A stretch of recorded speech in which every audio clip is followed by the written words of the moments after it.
The string quartet's music floated through the air, soft and delicate, like the lace draped over my shoulders. My veil clung to my lipstick for a second before falling back into place. My palms were warm inside satin gloves, the kind of heat that comes from nerves you can't hide no matter how composed you look on the outside. The chapel was glowing. Sunlight poured through stained glass, scattering jewel-colored reflections across the aisle. I could see him at the other end, standing tall, smiling like he'd waited his whole life for me. And then she leaned in. My mother's perfume hit me first, sharp gardenia and powder, before her lips brushed my ear. Her voice was barely more than a breath. "You're not the real bride." The words sliced cleaner than any blade. My body stiffened under the weight of them. I turned my head slightly, enough to meet her gaze. There was no smile, no softness, only something calculated, almost satisfied. Before I could ask what she meant, a rustle broke through the music. My Aunt Lillian, the one who'd been sitting perfectly still in the second row, rose to her feet. Her hands shook, not from age but from urgency, clutching a stack of crisp papers against her chest. Gasps fluttered through the crowd like startled birds. I froze between two worlds, the one where I walked forward and said, "I do," and the one where everything I thought I knew was about to unravel. And, God help me, I knew exactly which world I was stepping into. I wasn't the kind of daughter you brought up proudly in conversations. At least, not in my mother's eyes. From as far back as I can remember, there was always someone better to hold up as the example. My cousin Emily, with her violin trophies and her perfect posture, or Claire from church who got into law school at 21. I was spirited, as Grandma used to call it. My mother had other words. We lived in a house that smelled faintly of lemon cleaner and control. Every photo on the wall was perfectly aligned, every table polished, every conversation measured. Except ours. Ours were sharp, quick, and often cut deeper than they should have. The worst of them happened when I was 19. I'd just told her I'd been accepted into an interior design program in another city. I thought she'd be proud. Instead, she crossed her arms and laughed. "You? Design? Sweetheart, you can't even match your shoes to your dress. Let's be realistic. You'll be back home in 6 months, begging for a real job." The heat climbed up my neck until my ears rang. I remember gripping the back of a dining chair so hard my knuckles went white. My voice trembled when I told her I wasn't asking for permission. That's when Grandma stepped in. She'd been sitting quietly in the corner, knitting something pale blue. Without a word, she reached into her handbag and pulled out a small silver locket. Inside was a pressed forget-me-not. "You'll have days you forget who you are," she said softly, fastening it around my neck. "This will remind you." I left that night with a single suitcase, my savings from waitressing, and the locket warm against my skin. I didn't look back, though the image of her standing at the doorway, one eyebrow raised, lips pursed, burned into me like a brand. Independence didn't feel like freedom at first. It felt like hunger, like bills I couldn't pay, like walking through the rain because I couldn't afford the bus. But each day away from her was a day I could breathe without her voice telling me I wasn't enough. Still, deep down, I carried the ache of wanting her approval, the kind of ache you hate yourself for having. I thought maybe, just maybe, if I proved myself, she'd see me. What I didn't know then was that proving myself wouldn't change her, it would change me. The city was louder than I expected. Buses groaning, car horns sharp, street vendors shouting prices in sing-song voices. My apartment was a shoebox with peeling wallpaper and a draft that whistled at night, but it was mine. I enrolled in the design program, clutching my textbooks like lifelines. At first, I felt like an intruder among students who'd grown up flipping through glossy architecture magazines and traveling to Europe for inspiration. I had a second-hand laptop, a stack of thrifted sketchbooks, and a hunger no one else in that room could match. My part-time job at a cafe barely covered rent. Nights were spent crouched over my desk, tracing floor plans until my eyes blurred. I'd walk to the library, because I couldn't afford software subscriptions, borrowing old design manuals that smelled like dust and ink. Then I met Marianne, A woman with silver hair cut in a sharp bob and eyes that seemed to weigh your worth in a single glance. She was my instructor for a commercial interiors class. Most people were intimidated by her, but when she stopped by my desk one evening and saw me redrawing the same layout for the fourth time, she just nodded. "You've got the bones of a designer," she said. "Now build the muscle." She started giving me extra assignments, slipping me books, inviting me to shadow her on weekend site visits. The first time she let me present a concept to a client, my voice shook, but I saw something new in her eyes: trust. Opportunities trickled in after that. A boutique owner hired me to redesign her store window. A friend of a friend paid me to stage his apartment before selling. They were small jobs, but I poured myself into them, treating each one like it was the lobby of a five-star hotel.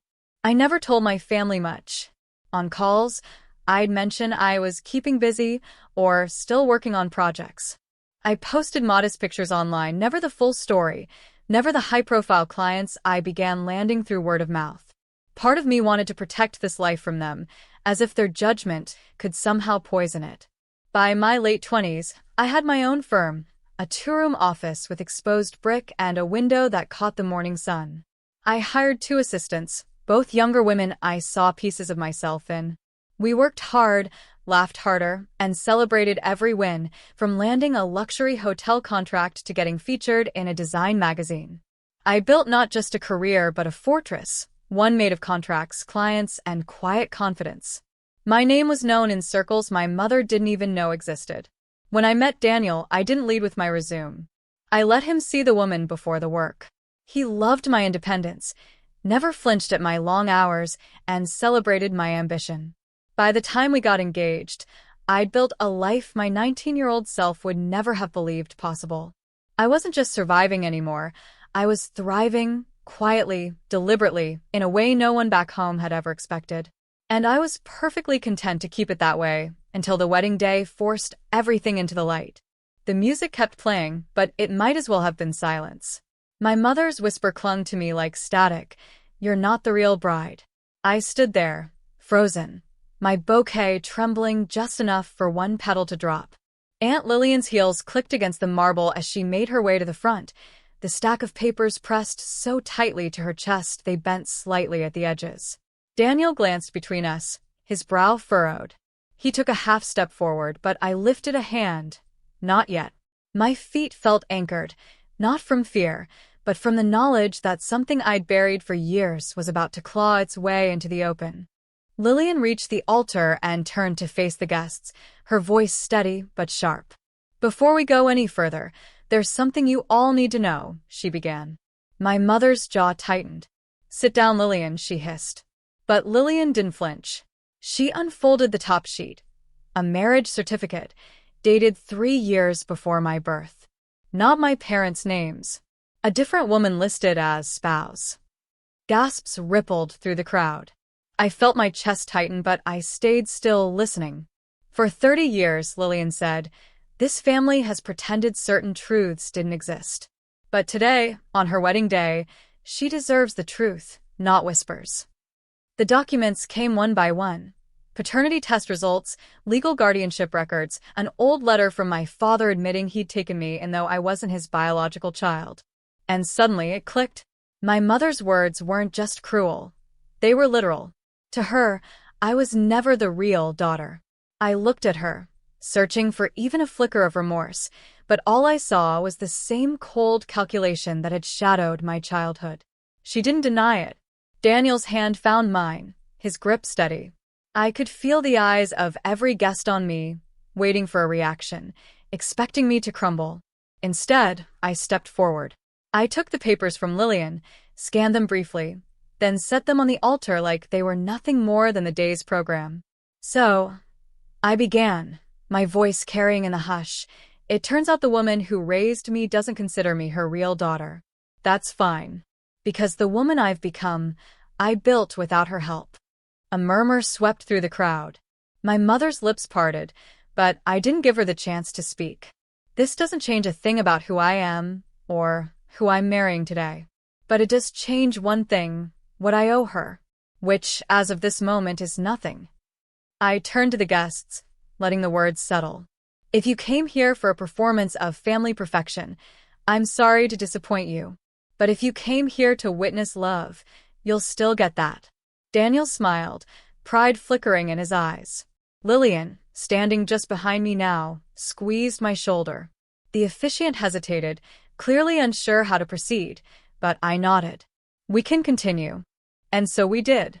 The vows were spoken, the rings exchanged, the kiss sealed, but the air had shifted. It was no longer just a wedding. It was a declaration. Because as I walked back down that aisle, hand in hand with my husband, I knew every person in that room had seen exactly who I was. Not the girl my mother tried to diminish, but the woman who stood her ground. And for the first time in my life, I didn't care if she approved. The reception should have been filled with champagne toasts and clinking glasses, but instead there was a strange tension, like everyone was waiting for the next twist. My mother sat stiff at her table, picking at her plate without eating. She avoided my gaze, but I could feel her watching me from the corner of her eye. When the cake was cut and the music softened, I walked over. The crowd's chatter dimmed as I stood by her chair. "We need to talk," I said, not a request. We stepped out into the hallway, where the muffled beat of the band faded behind the closed doors. She crossed her arms, her armor. "You embarrassed yourself," she said flatly. "No," I replied, my voice even. "I told the truth. Something you've avoided for decades." For a moment, neither of us spoke. Then I took a breath and laid it out. "Here's where we stand. You are welcome in my life, but not on your terms. That means no more undermining me, no more petty comments, and no more rewriting history to make yourself comfortable. If you can't manage that, you don't get a seat at my table, wedding or otherwise." Her eyes narrowed. "You think you're in a position to give me conditions?" I smiled, not out of spite but certainty. "I know I am." Over the years, I'd kept my success quiet. But that day, I opened the vault. I told her about my firm, my clients, the contracts worth more than she'd earned in a decade. I told her about the women I'd mentored, the spaces I'd transformed, the name I'd made for myself without her help. She blinked just once, but I saw the impact hit. She had spent my whole life treating me like a fragile branch ready to snap, and now she was looking at the roots of an oak. "If you want to be part of my life," I continued, "you do it with respect. Otherwise, we both move on. And for the record, I won't be chasing you anymore." I left her standing there, the scent of her gardenia perfume trailing behind me like the last ghost of my childhood. Later, I found Aunt Lillian near the dessert table. She looked at me with quiet approval. "You didn't have to defend me today," I told her. "I wasn't defending you," she said with a small smile. "I was defending the truth. You just took it from there." That night, as Daniel and I left the reception under a swirl of sparklers, I felt something settle inside me. Not just love, not just relief, but a firm, unshakable boundary. It was the kind of power that didn't shout or demand. It simply stood tall, unmovable, like it had always been there, waiting for me to claim it. The weeks after the wedding felt lighter, as if the air itself had been scrubbed clean. My mother didn't call. I didn't expect her to. But something unexpected happened. A small envelope arrived in the mail. No return address, just my name in familiar handwriting. Inside was a single card. "I'm thinking about what you said." No apology, no explanation, but for her it was a crack in the wall. I didn't respond right away. Boundaries, I reminded myself, are not about punishment. They're about self-respect. If she truly wanted to reach me, she'd have to walk through the door I'd left open on my terms. Meanwhile, my life moved forward. Daniel and I settled into married life, balancing his world with mine. My firm took on its biggest project yet, the redesign of a historic hotel. The younger designers I mentored flourished, their confidence growing in ways that reminded me of my own early steps. One quiet evening, I found the silver locket from Grandma resting in my jewelry box. I hadn't worn it in months. I traced the delicate hinge, feeling the slight ridge where time had worn it smooth. Inside, the pressed forget-me-not was still there, fragile, faded, but intact. Grandma had given it to me to remind me of who I was. I realize now it wasn't about holding on to the girl who left home at 19. It was about honoring the woman who'd grown from her. On a soft Sunday morning, I visited Grandma's grave. The autumn air was crisp, carrying the scent of dry leaves. I placed the locket at the base of her headstone, letting the chain coil in the grass like a silver ribbon. "I remember," I whispered, "and I'm not forgetting again." As I walked away, I felt the weight of old wounds loosen. My mother's approval no longer sat at the center of my worth. My story was mine, the struggles, the triumphs, the truths I'd fought to uncover. And if anyone ever whispered again that I wasn't the real anything, I'd smile. Because I knew, without a doubt, that I was real in every way that mattered.